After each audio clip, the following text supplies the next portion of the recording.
नमस्कार। गौतम बुद्ध की दार्शनिक शिक्षाओं के विषय में आज हम बात करेंगे।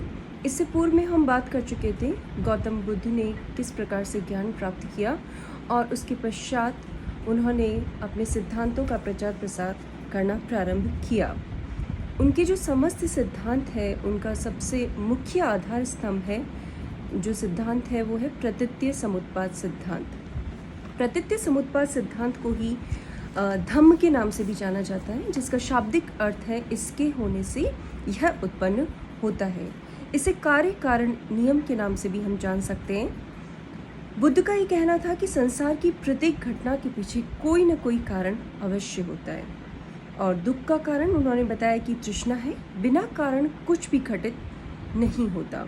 तो दुख के कारण अगर जो है तृष्णा, उस पर अगर विजय प्राप्त कर ली जाए तो दुखों से जो मुक्ति की अवस्था है उसे बौद्ध धर्म में निर्वाण शब्द से अभिहित किया गया है। तो बुद्ध की जो समस्त शिक्षाएं हैं उसे समस्त शिक्षाओं को प्रतीत्य समुत्पाद के माध्यम से समझाया गया है। चाहे वो बौद्ध धर्म से संबंधित 4 आर्य सत्य हों, जिसे हम कहते हैं दुख, दुख समुदय, दुख निरोध और दुख निरोध मार्ग, जिसे हम अष्टांगिक मार्ग के नाम से भी जानते हैं। तो पहला जो दार्शनिक शिक्षाओं की जो व्याख्या की गई है उसमें पहला आता है प्रतीत्य समुत्पाद नियम। दूसरा, अगर मुख्य सिद्धांत की अगर हम बात करें दर्शन के क्षेत्र में, तो वह है क्षणिकवाद का सिद्धांत। क्षणिकवाद को बौद्ध धर्म में मान्यता प्रदान की गई है। संसार की जो समस्त वस्तुएं हैं वे क्षणिक होती हैं, अर्थात वे प्रतिक्षण बदलती रहती हैं। चाहे वो आत्मा हो या जगत, दोनों ही निरंतर परिवर्तनशील रहते हैं। परिवर्तनशील इसलिए रहते हैं क्योंकि प्रत्येक वस्तु की उत्पत्ति का कोई न कोई कारण अवश्य होता है, और जैसे ही वो कारण नष्ट हो जाता है वैसे ही उस वस्तु का विनाश होना भी निश्चित हो जाता है। तो क्षणिकवाद बौद्ध धर्म की दार्शनिक शिक्षाओं में एक इम्पॉर्टेंट बिंदु माना गया है। ईश्वर संबंधी विचार की बात करें तो बौद्ध दर्शन में को हम अनीश्वरवादी दर्शनों की श्रेणी में मानते हैं, क्योंकि बौद्ध धर्म ईश्वर के अस्तित्व में विश्वास नहीं करता है। ईश्वर को वो सृष्टि का रचयिता नहीं मानता है। तो ये सृष्टि किस आधार पर चलती है? इस धर्म के अनुसार सृष्टि कार्य कारण नियम के आधार पर चलती है, यानी कोई भी कार्य अगर हमें दिखाई दे रहा है तो उसके पीछे कोई कारण अवश्य है। जैसे ही वो कारण समाप्त हो जाता है वैसे ही वो कार्य भी विनष्ट हो जाता है। तो बौद्ध धर्म नास्तिक, या हम इसे कह सकते हैं अनीश्वरवादी धर्म की श्रेणी में आता है, जिसमें ईश्वर को सृष्टि का रचयिता नहीं माना गया है। एक और इम्पॉर्टेंट सिद्धांत है बौद्ध धर्म में निर्वाण। बुद्ध के अनुसार मनुष्य के जीवन का जो चरम लक्ष्य है वो है निर्वाण की प्राप्ति करना, और निर्वाण की प्राप्ति अष्टांगिक मार्ग पर चलने से होती है। और निर्वाण का जो शाब्दिक अर्थ बौद्ध ग्रंथों में बताया गया है वो है बुझना। बुझने से तात्पर्य ये बुद्ध कहते हैं कि मनुष्य जब अपनी तृष्णा की अग्नि को बुझा देता है तो उसे निर्वाण की प्राप्ति हो जाती है, और वो जो निर्वाण की प्राप्ति है उसे इसी जीवन में प्राप्त किया जा सकता है, यानी मरण उपरांत निर्वाण आवश्यक नहीं है। इसी जीवन में अगर तृष्णा को खत्म कर दिया जाए तो वो निर्वाण की अवस्था बौद्ध धर्म में एक्सेप्ट की गई है। कर्मवाद, जैसे कि हिंदू धर्म में भी माना गया है, अर्थात मनुष्य जैसे कर्म करता है उसे वैसे ही फल भोगने पड़ते हैं। बुद्ध कहते हैं कि मनुष्य अपने भाग्य का स्वयं निर्माता है। मनुष्य अपने कर्मों के द्वारा अपने जीवन को उत्कृष्ट बना सकता है, और अंत में अगर वो अष्टांगिक मार्ग पर चले तो इस जन्म मरण के चक्कर से मुक्त हो सकता है और निर्वाण की प्राप्ति कर सकता है। बौद्ध दर्शन पुनर्जन्म में आस्था रखता है, पुनर्जन्म में विश्वास करता है। हालांकि बौद्ध धर्म अनात्मवादी है, यानी वो किसी स्थायी आत्म तत्व के अस्तित्व में विश्वास नहीं करते, लेकिन अनात्मवादी होते हुए भी पुनर्जन्म में यकीन करते हैं। उनका मानना है कि पुनर्जन्म आत्मा का नहीं अपितु चरित्र, या हम कह सकते हैं अहंकार का होता है।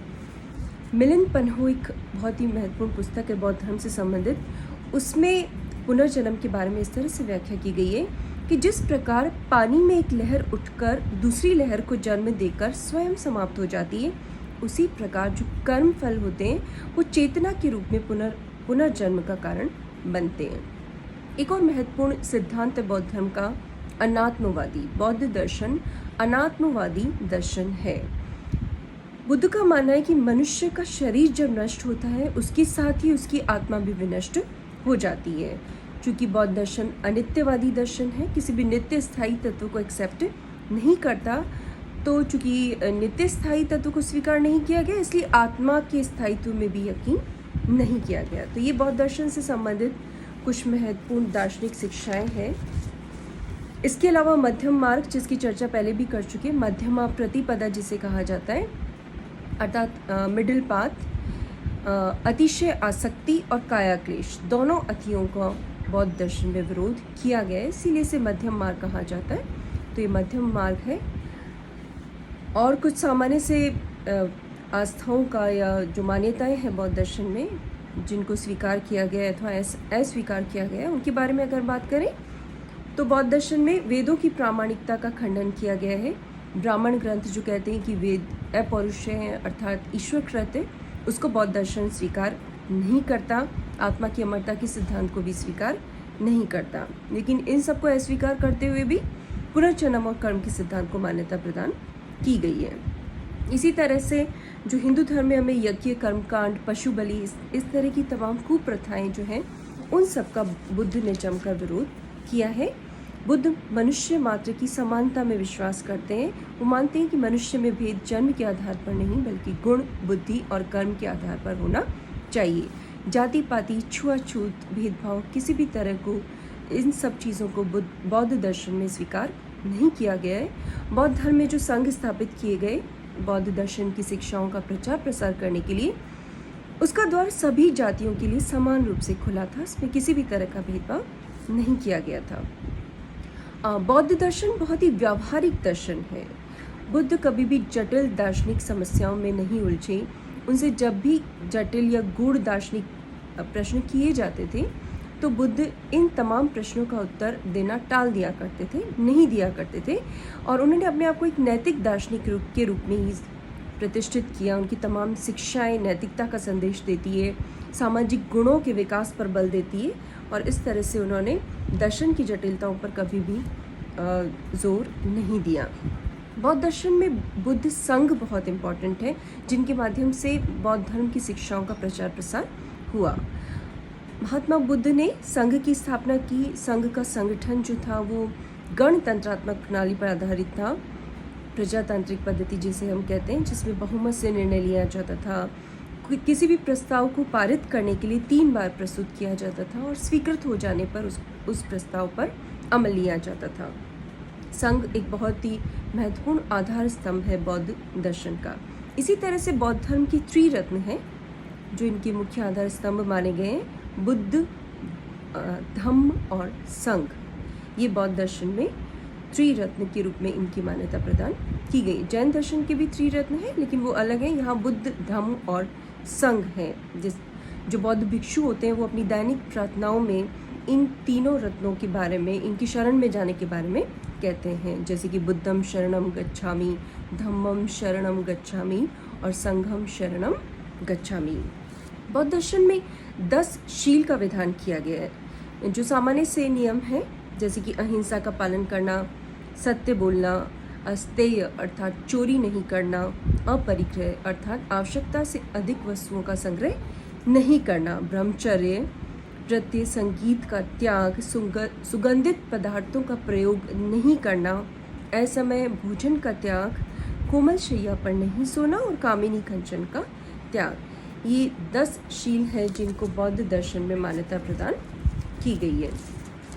अब हम बात करते हैं बौद्ध धर्म के इतिहास में गौतम बुद्ध के महापरिनिर्वाण के पश्चात उनकी शिक्षाओं को संकलित करने के लिए, या बौद्ध धर्म में जो समय के साथ साथ विभेद बढ़ते गए उनका समाधान करने के लिए बौद्ध धर्म के इतिहास में 4 महत्वपूर्ण संगीतियाँ हुई है, जिन्हें हम बौद्ध महासभा के नाम से जानते हैं, बौद्ध संगीतियाँ भी कहते हैं, या हम बुद्धिस्ट काउंसिल्स जिसे कहते हैं। इस तरह की 4 प्रमुख बौद्ध संगीतियों का बौद्ध धर्म के इतिहास में अत्यंत महत्वपूर्ण स्थान माना गया है।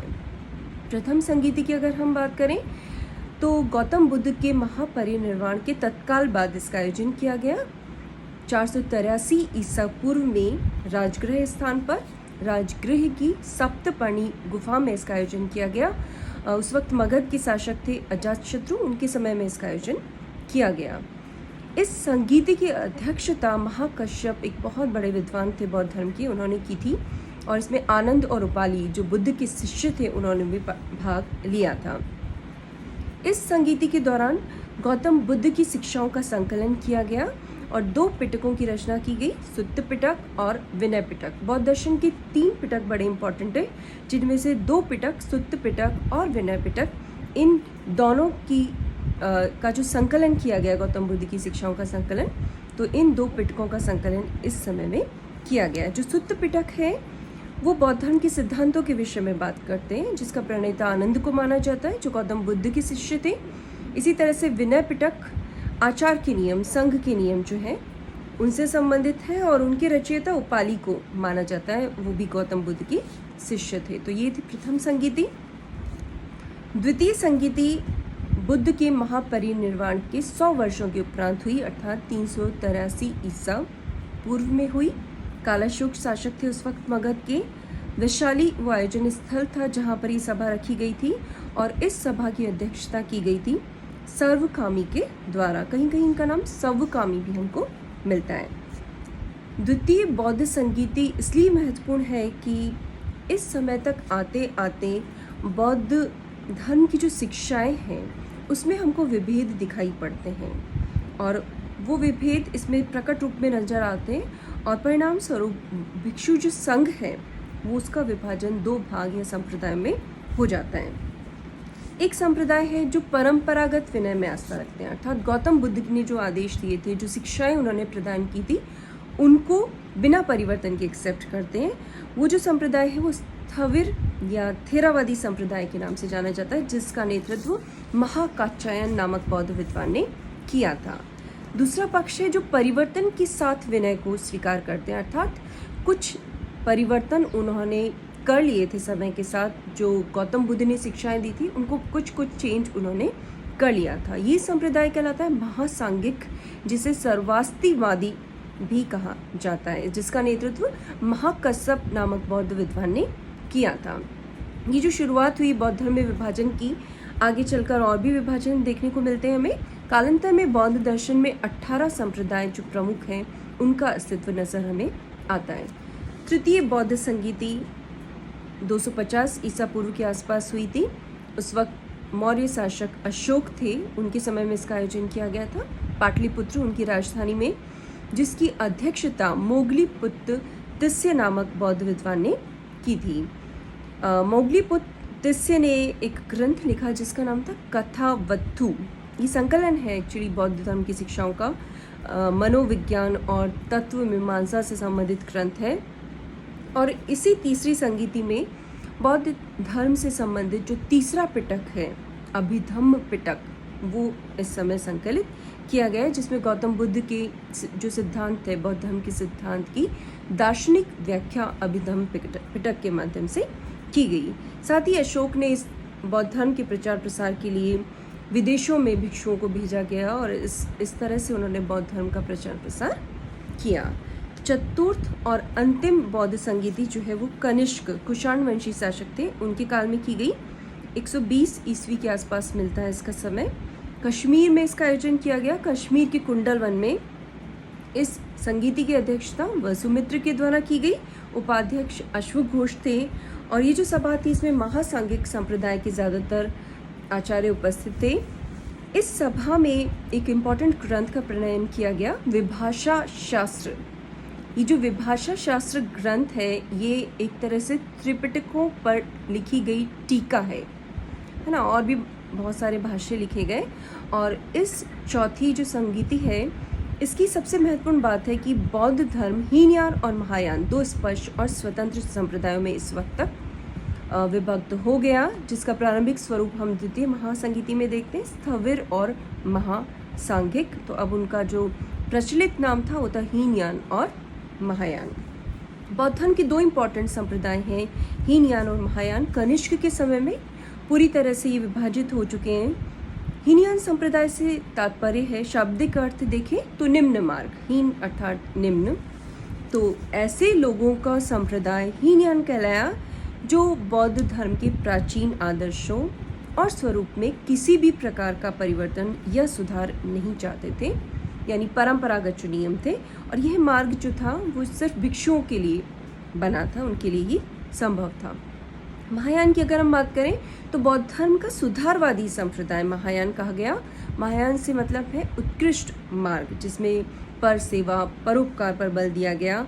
बुद्ध की मूर्ति के रूप में पूजा की जाने लगी और यह जो मार्ग था ये आम जनता के लिए था, सर्वसाधारण के लिए सुलभ था। अगर हम इन दोनों संप्रदायों में प्रमुख विभेद देखें हीनयान और महायान में, तो हीनयान अनीश्वरवादी दर्शन है, अर्थात ईश्वर के अस्तित्व में विश्वास नहीं करता, जबकि महायान में बुद्ध को ही ईश्वर माना गया है। हीनयान बुद्ध को एक महापुरुष के रूप में मानता है, ईश्वर के रूप में उनको स्वीकार नहीं किया गया।